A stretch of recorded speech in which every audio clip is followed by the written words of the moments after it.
अच्छे राजा थे जो अपनी 3 पत्नियों और 4 बेटों के साथ अयोध्या नाम की नगरी में राज करते थे। राजा दशरथ की एक पत्नी राम से बहुत जलती थी।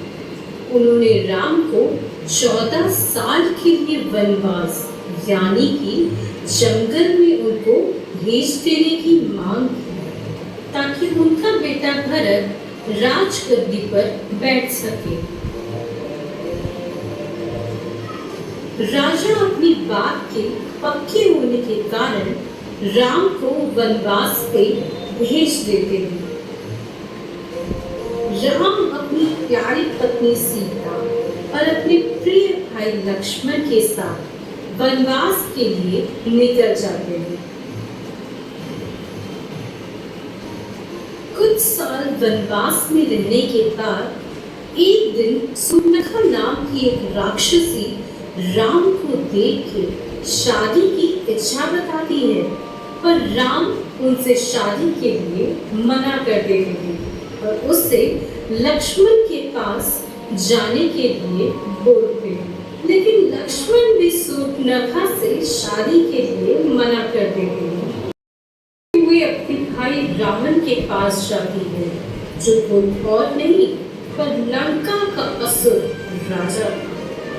रावण गुस्से में आकर राम से बदला लेने की ठान लेते हैं। रावण दूसरे असुरों की मदद लेते हैं जो एक ओर सुनहरे हिरण का रूप लेकर राम और लक्ष्मण का ध्यान भटकाते हैं, तो दूसरी ओर रावण कुटिया से सीता का हरण कर लेते हैं। रावण दूसरे असुरों की मदद लेते हैं जो एक ओर सुनहरे हिरण का रूप लेकर राम और लक्ष्मण का ध्यान भटकाते हैं, तो दूसरी ओर रावण कुटिया से सीता का हरण कर लेते हैं।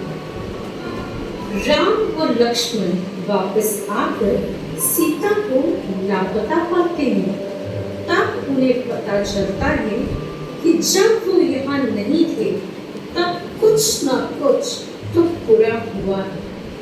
तो फौरन वो दोनों सीता को ढूंढने के लिए निकल पड़ते हैं।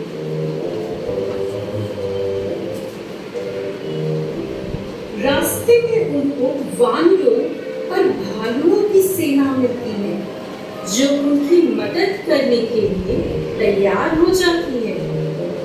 उनमें से एक वानर का नाम था हनुमान, जिसने राम की हमेशा सेवा करने का प्रण लिया था।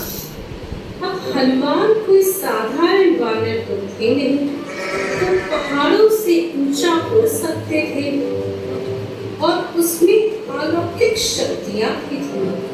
वो एक ही छलांग में पूरा समंदर पार कर सकते थे, इसलिए वो राम के सबसे प्यारे मित्र बन जाते हैं। वो हनुमान ही थे जो रावण की लंका के एक सुंदर बागीचे में सीता को बंधा पाते हैं। हनुमान सीता से वादा करते हैं कि राम उनको छुड़ाने के लिए जल्द ही आएंगे।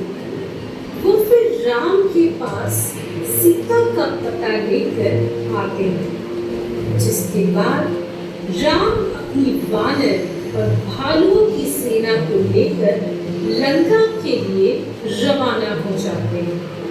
जल्दी ही दोनों शक्तिशाली सेनाओं के बीच में जंग छिड़ जाती है। राम की सेना असुरों की सेनाओं को मार देती है, सिवाय रावण के। इसलिए अब ये जंग सिर्फ राम और रावण के बीच में रह जाती है। राम रावण को अपनी गलती सुधारने का और सीता को लौटाने का एक आखिरी मौका देते हैं, लेकिन रावण तो राम पर हथियारों की बारिश कर देते हैं। राम भी लगातार रावण पर प्रहार करते रहते हैं, पर फिर भी वो रावण को हरा नहीं पाते। आखिर में रावण के भाई विभीषण राम को बताते हैं कि रावण की सबसे बड़ी कमजोरी उसकी नाभि में है, जिसके बाद भगवानों का दिया हुआ तीर राम रावण की नाभि में मारते हैं, जिससे रावण की मृत्यु वहीं हो जाती है। आखिर में राम और उनकी प्यारी पत्नी सीता फिर से एक हो जाते हैं। 14 साल का वनवास पूरा करके राम, सीता और लक्ष्मण अपने घर और अपने राज्य लौट आते हैं।